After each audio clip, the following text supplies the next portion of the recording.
के लिए।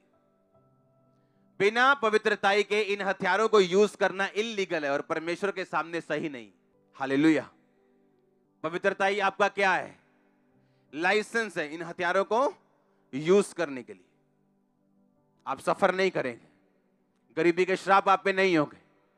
मैं सच कह रहा हूं, मैंने कहा आप सफर नहीं करेंगे, आप दुखी नहीं होंगे, श्रापों के नीचे नहीं रहेंगे। आमीन, ऊंचा आशीष ऊंची।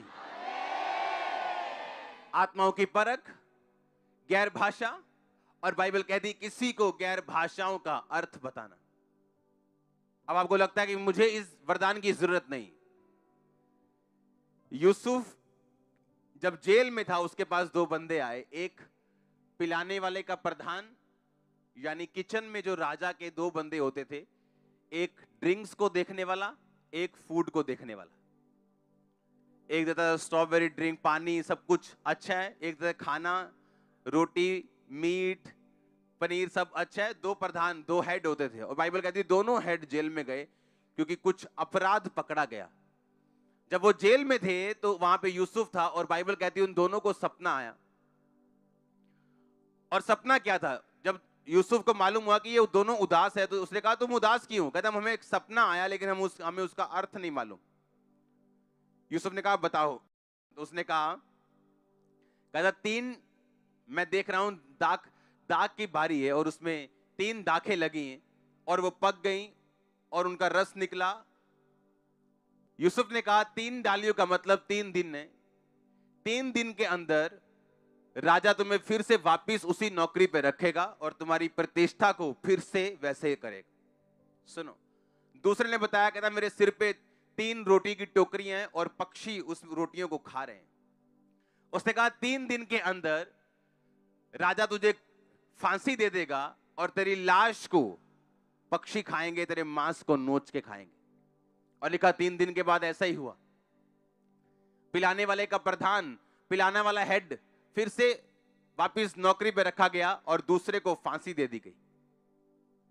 और उसने कहा था यूसुफ ने कि जब तुम राजा के पास जाना और तुम्हारा सपना जो मैंने बताया उसका अर्थ अगर सही निकलता है, अगर तुम जानते हो कि मैंने परमेश्वर की ओर से बताया, तो तुम राजा से मेरा जिक्र करना।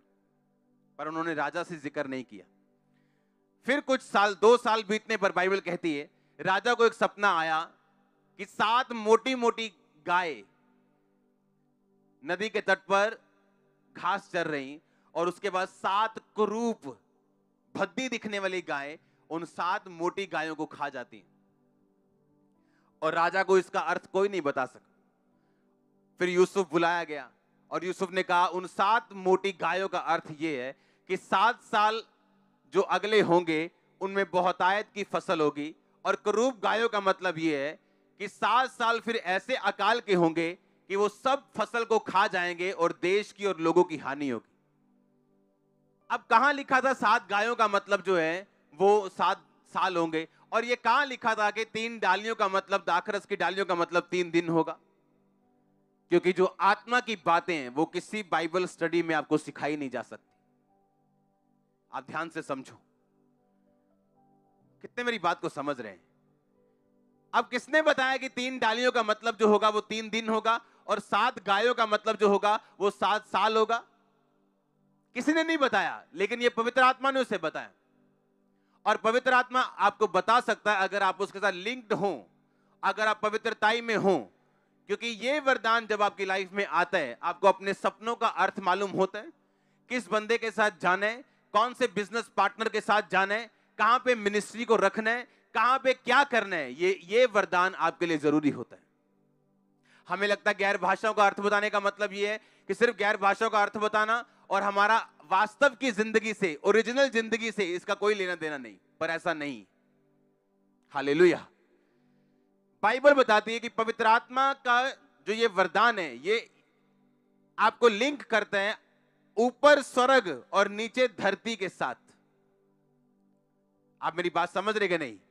आपको लिंक करता है ये स्वर्ग और धरती के बीच में, ये एक तार को जोड़ते हैं और आप समझ पाते हैं कि इस धरती पे क्या होने वाला है और परमेश्वर की मर्जी क्या है, और आपको आत्मिक चीजों की समझ शुरू होती।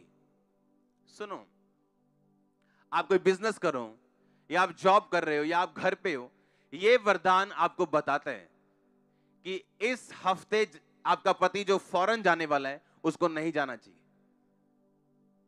यही वरदान आपको बताते हैं कि जो नया बिजनेस आप शुरू कर रहे हो आपको इस इलाके में नहीं करना है, क्योंकि परमेश्वर का आत्मा आपको दर्शनों के द्वारा, स्वप्नों के द्वारा और ऐसे चिन्हों के द्वारा आपको गाइड करता है। जब ये वरदान आपकी लाइफ में काम करता है, ये इम्पॉसिबल है आपकी लाइफ में गलत लोग जुड़ जाएं अगर ये वरदान आपकी लाइफ में काम करता हो तो। और ये एकदम से शुरू नहीं होता। आपको लगेगा एक दिन, ओह ये मेरे को सपना आया था, ये मेरे को स्वप्न आया था, ये मेरे को अंदर से लग रहा था, ऐसा मुझे महसूस हो रहा था कि ये कुछ ऐसा है, पर मैंने बात को अनसुनी कर दिया। ये स्टार्टिंग टाइम होगा।